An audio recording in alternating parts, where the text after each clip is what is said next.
Hello and welcome to this presentation on self-awareness and positive psychology. We are looking at enhancing a positive mindset for a fulfilling life. When we are fully aware of who we are, we will be able to enhance positivity in everything that we do and we lead better lives. My name is Dr. Jane Ngure, a counseling psychologist and a life coach. So the first question I would want to ask us, how are we feeling or how are you feeling right now? This is part of self-awareness. What are you feeling? And it's important to even jot somewhere, even as you listen through, what your feelings are.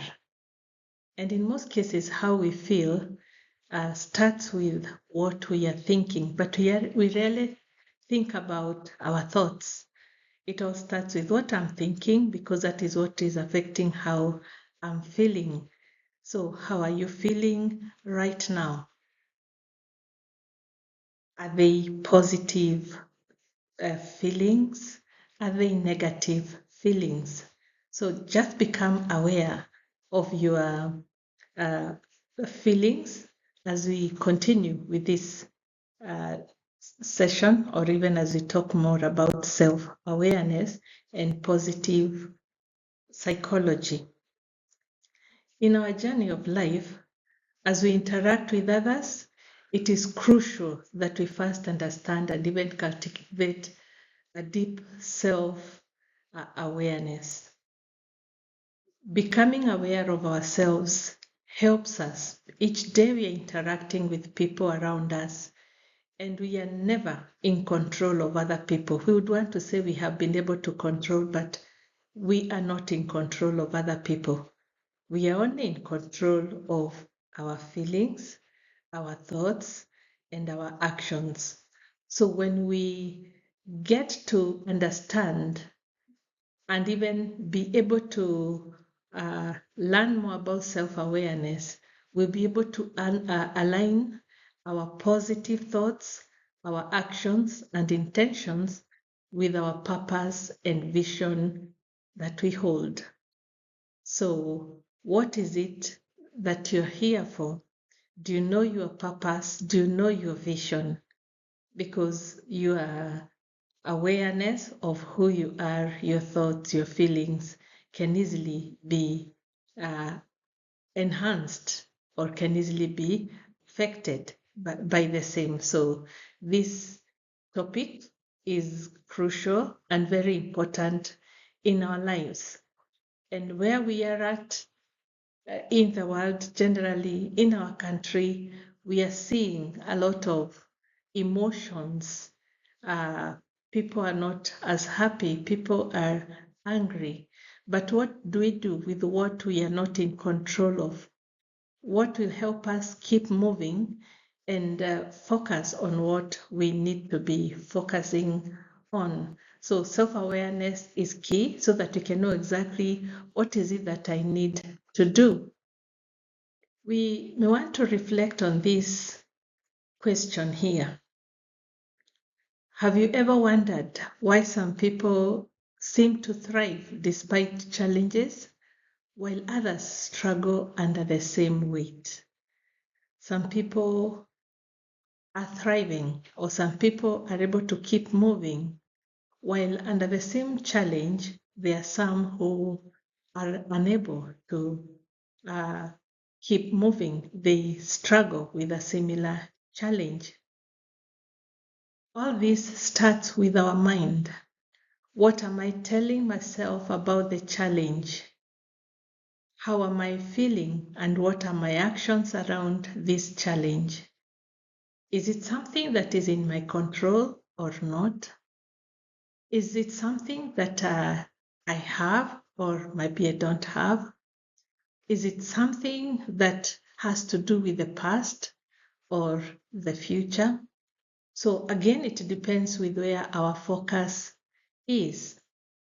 And Tony Robbins said that our focus is very key. and it matters a lot. Are we focusing on what we have or what we don't have? When we focus on what we don't have, we are likely to be very anxious. Are we focusing on what we can control or what we are not in control of? Again, when we focus more on what we are not in control of, this can easily affect us. We become agitated, anxious, we feel helpless, and many emotions that are negative can thrive or can dominate. Are we focusing on the past or a desired outcome into the future? Where are we focusing? So those are the things that we need to think as you look at a person who seems to thrive when there are challenges. Maybe they're seeing opportunities while others struggle under the same. What is it that they're seeing? Could be they're seeing challenges, and this affects their emotions. Steve Covey once said, every human has 4 endowments: self-awareness, which we are looking at, conscience, independent will, and creative imagination. Those are the 4 main endowments or giftings that we have. We are blessed with self-awareness. If you compare ourselves with animals, we can control ourselves. We are aware when we are getting angry. You are aware when you're getting anxious or impatient, and therefore you may decide in good time, I'll not allow my anger to overtake me, and therefore I overreact. I will allow myself to cool down and tell myself I acknowledge I'm angry, but I don't have to slap someone, or I don't have to do 1, 2, 3 out of the anger that I have.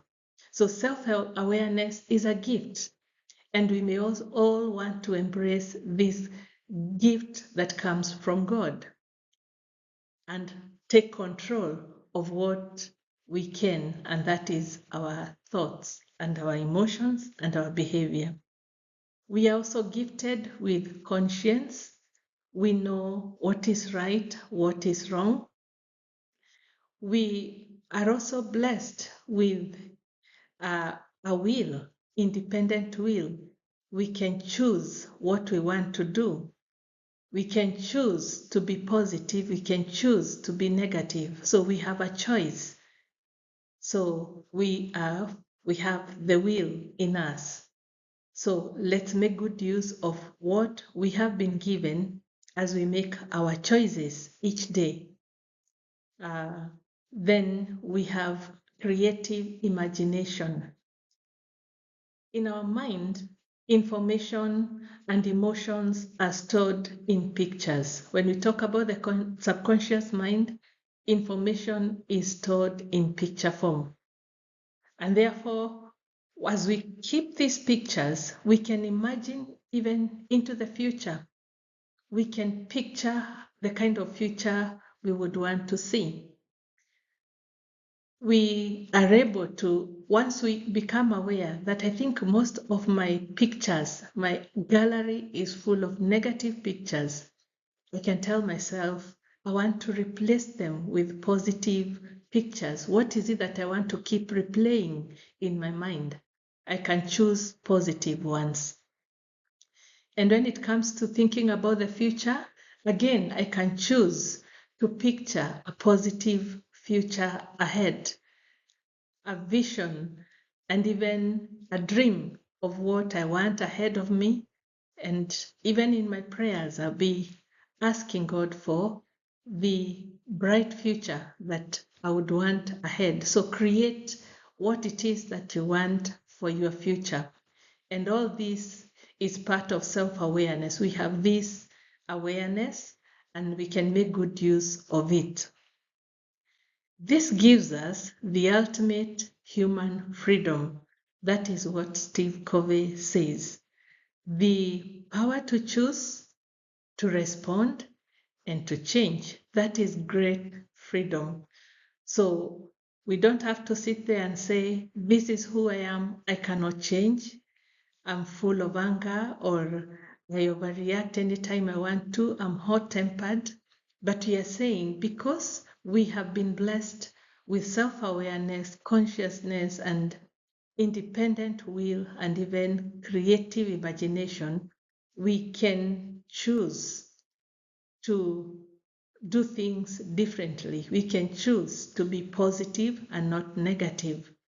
We can choose, like in the TV where we are watching different channels, you can choose to move from one channel to another.